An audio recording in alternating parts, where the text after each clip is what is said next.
Recently, we solved a problem where you had to find out all of the non-overlapping intervals. This time, the problem is a little bit opposite.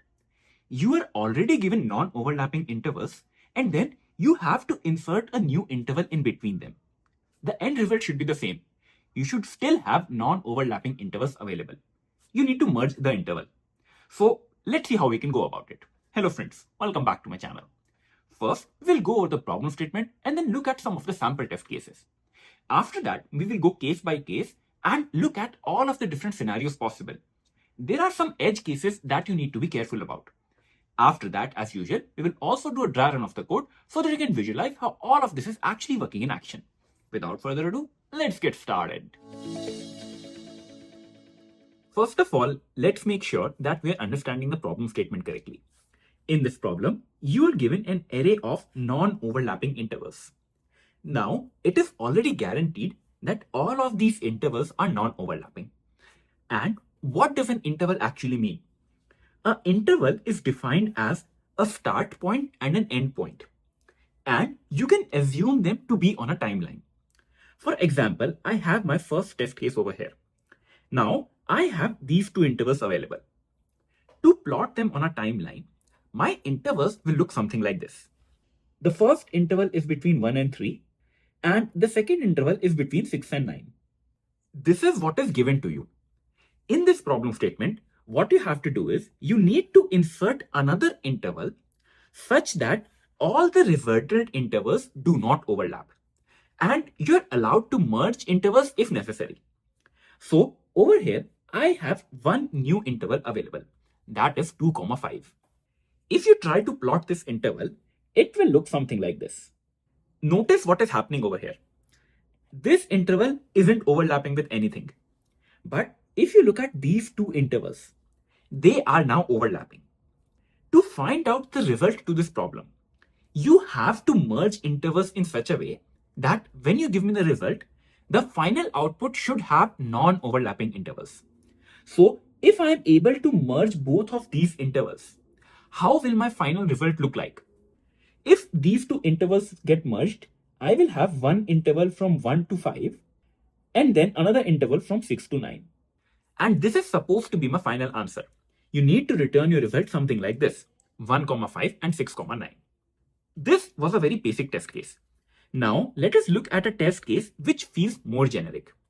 And once again, I have so many intervals available. But if you notice, they are already non-overlapping, plus they are also sorted in an ascending order. By ascending order, I mean that all of the start times, they are in an ascending order. So if you plot all of these on a timeline, my intervals will start to look something like this. All of them are non-overlapping. Now you are given one more interval that you have to insert, and that is 4, 8. So this interval will look something like this. Notice what is happening over here. This particular interval overlaps with this and this. For this particular problem statement, you have to make sure of one thing. You see that this interval ends at 8 and the other interval begins at 8. For some problems, these two are considered as separate intervals. But for this specific problem, these two intervals will also be said to be overlapping because they end at the same time and the other one begins at the same time. For intervals to be non-overlapping, they should be entirely separate, just like these. So this particular interval is overlapping with three intervals, 3, 5, 6, 7 and 8, 10. And once again, you have to return me a set of intervals such that they are still non-overlapping. So definitely you will need to merge some of them.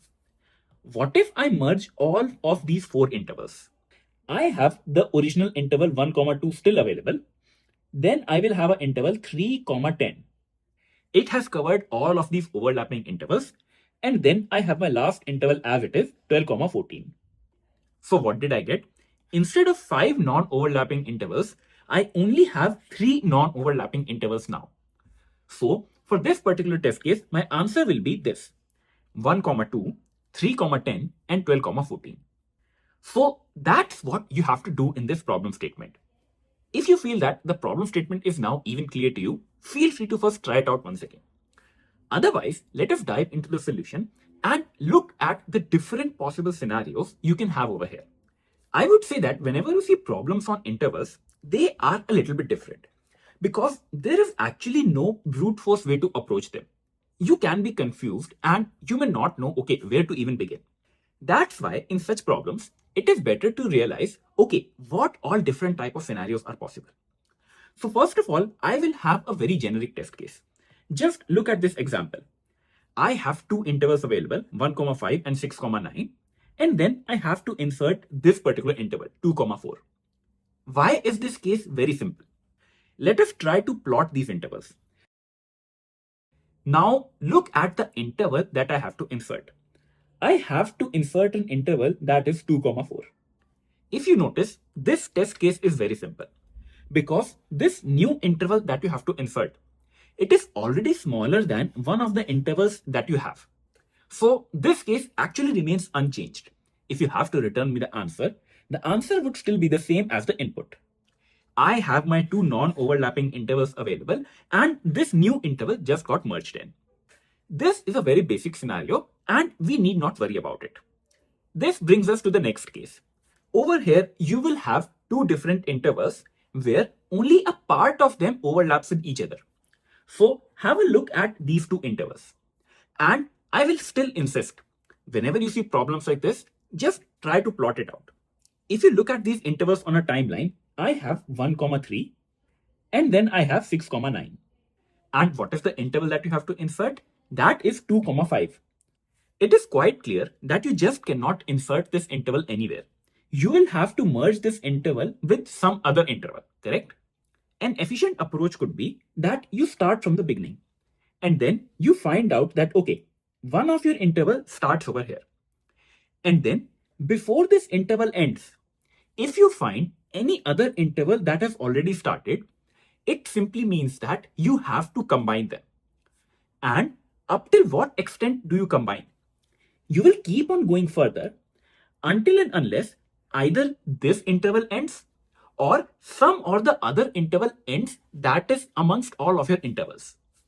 So when I'm trying to find out the answer, I start from 1 and then I will keep on moving ahead. I see that I have new interval that starts at 2. It means that needs to be merged in. So I keep going ahead. Over here, I see that the first interval has been completed, that is 3.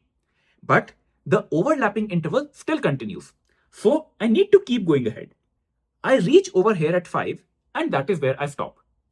Because I see that there is no other interval where I need to proceed. So this is a terminating condition and this defines one of the resultant non-overlapping intervals. Now you just keep on going ahead. If I keep on going ahead, I see that my next interval starts at 6. For this, you can start at 6 and then continue all the way up to the end. Because you know that you only had to insert one interval. If you had to insert several intervals, you will try to apply the same approach again. But what did we just do over here? We found out our two non-overlapping intervals again. And they are 1,5 and 6,9. With this, now we can discuss about the most generic case, where the interval that you have to insert, this is spanning over multiple non-overlapping intervals. So let us look at the test case that we had in place. What we'll try to do is, we will plot it for more visibility.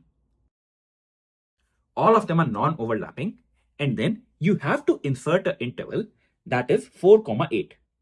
So it starts at 4 and ends at 8. If you look at this visually, how many overlaps can you find out?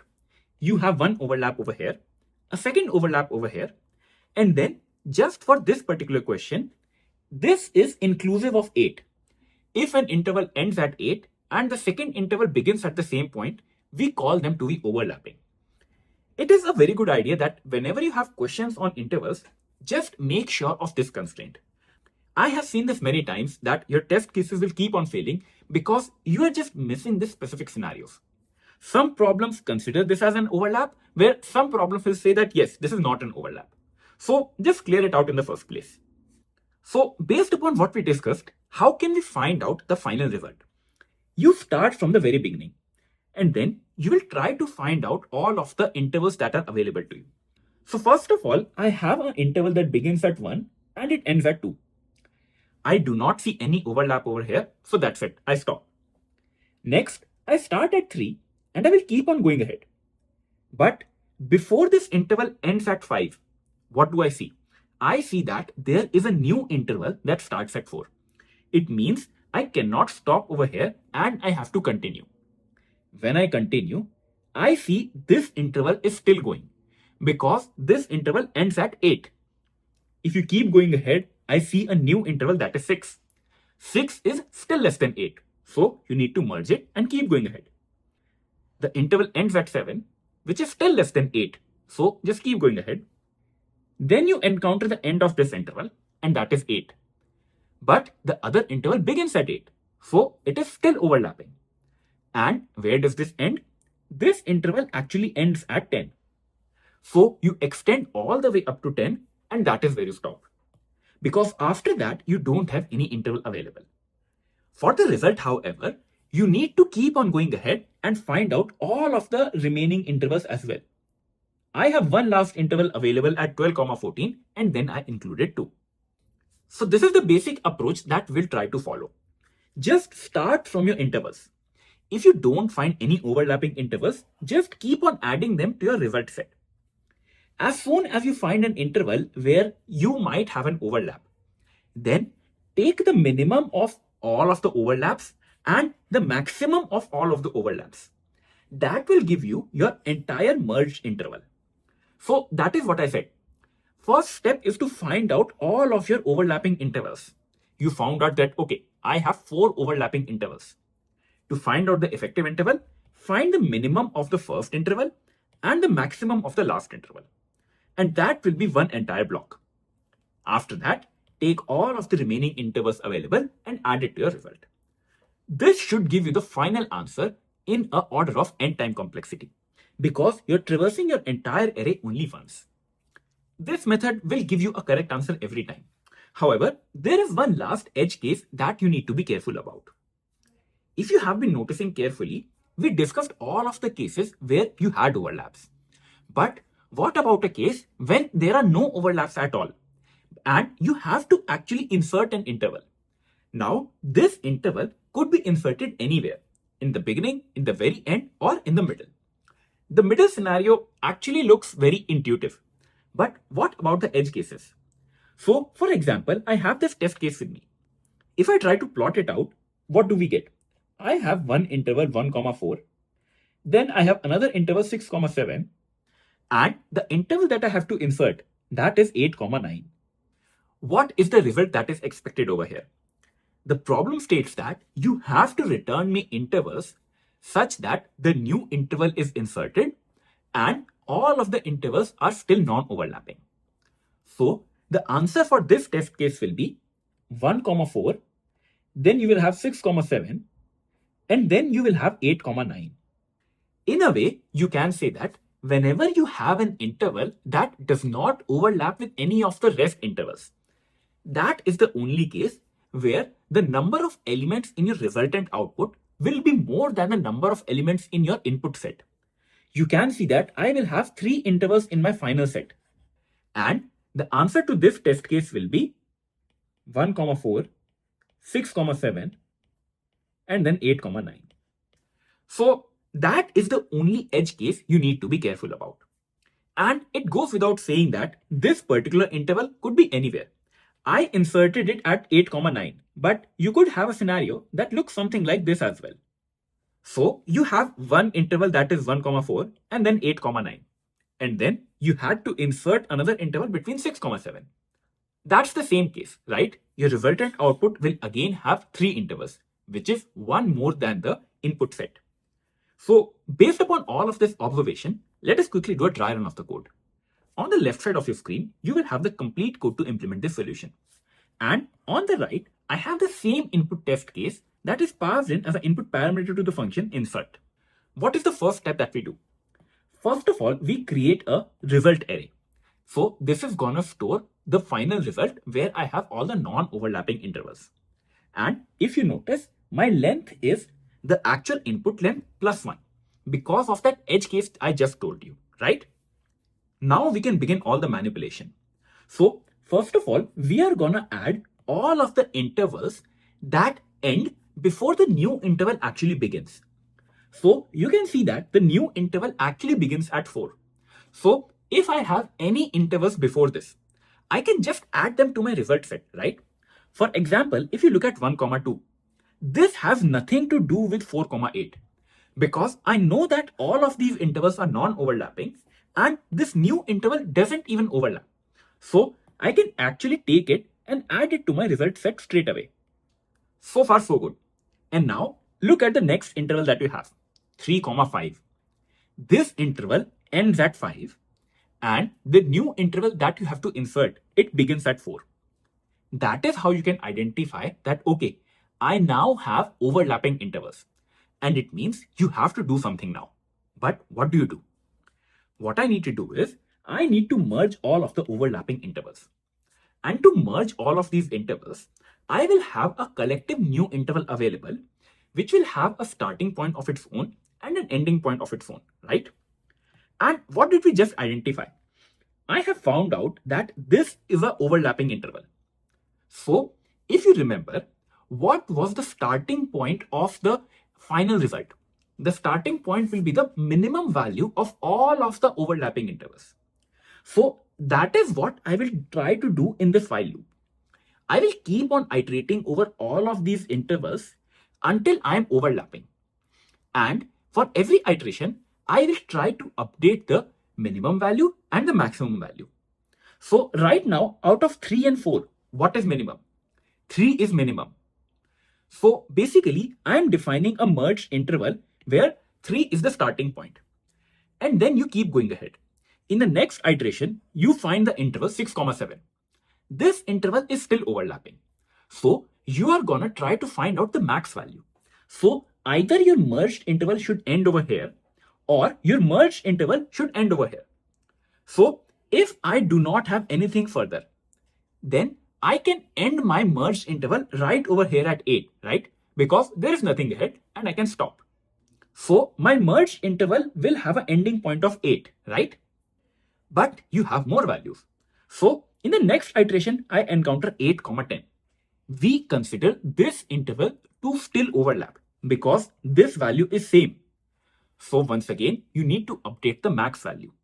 And to update the max value, compare 10 and 8. 10 is larger. So the value of my merged interval gets updated. Now, when you move to the next iteration, my interval is 12, 14. And if you notice, the starting point of this new interval is greater than the ending point of my merged interval. It means I do not have any more overlap. So I just stop over here. And as soon as you stop, you found your merged interval and then you can add it to your result set. For this particular problem statement, we know that we only had to insert one particular interval. It means I can safely say that going ahead, I will not have any more overlapping intervals. So I can just fall through all of my remaining intervals. Whatever I have left in the array, I will just add it to my result.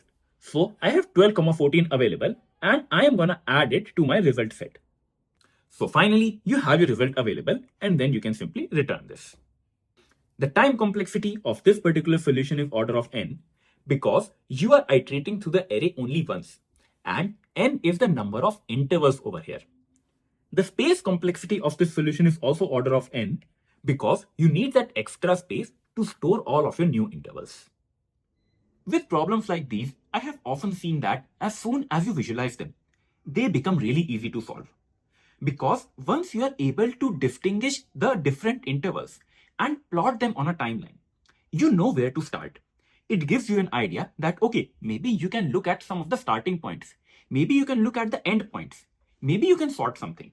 And then actually move all of these bars to get a very good idea how the end solution should look like.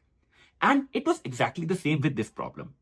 Have you seen any other problems which can rely on the same concept and where you have felt that, hey, after visualizing, it became very, very simple?